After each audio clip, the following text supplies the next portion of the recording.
Here's some of the biggest takeaways I had from Joe Baker's latest book and soon-to-be podcast guest. He was already on the podcast.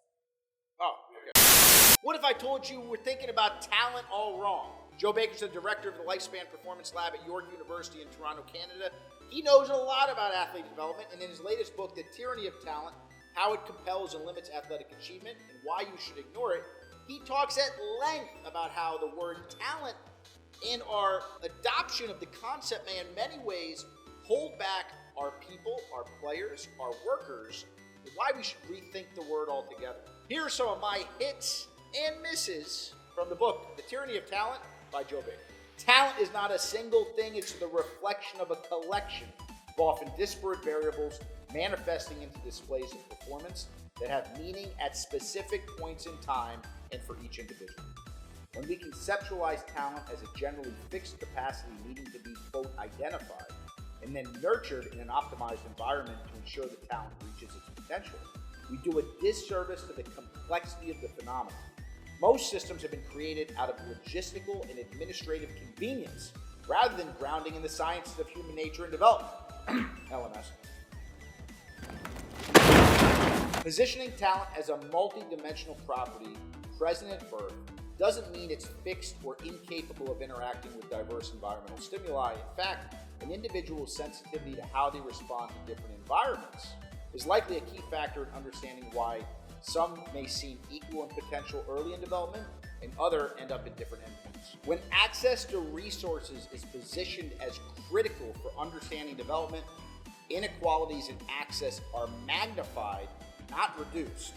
Joe says at its most basic, managing and maximizing human potential is the primary objective of any great athlete development system or workforce system.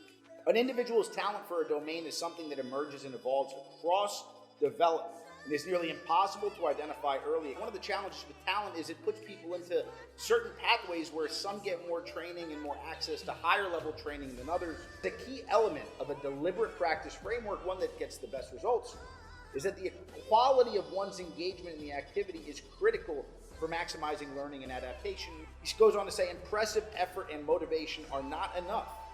Training in a vacuum, even at the highest levels of intensity, is no recipe for success. In order to optimize training and practice opportunities, developing performers need to have access to high quality instruction. Again, if you're framing certain people as talented and certain people as not talented, you give the not talented people access to different resources, you're capping the opportunity for your people to achieve the best outcomes possible, regardless of what you quote think their talent is.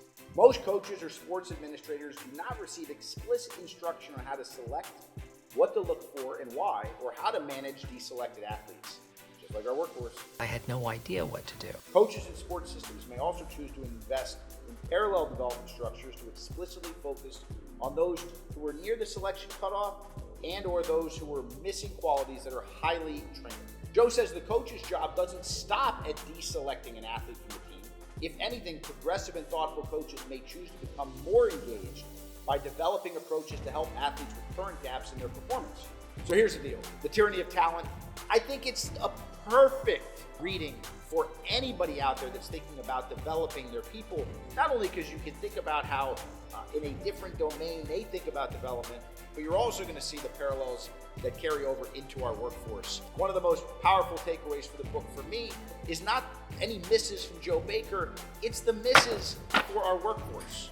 It's the misses for our leaders and our managers who really fall into two camps, as Joe said. Either high quality coaches who approach their people from the mindset that development can happen for everybody depending on the time or the pathway they're going down, and the low quality coaches who are the ones that just frame you as talented or not talented, that put you in a box and fundamentally keep access to the best stuff to only a few and not everybody.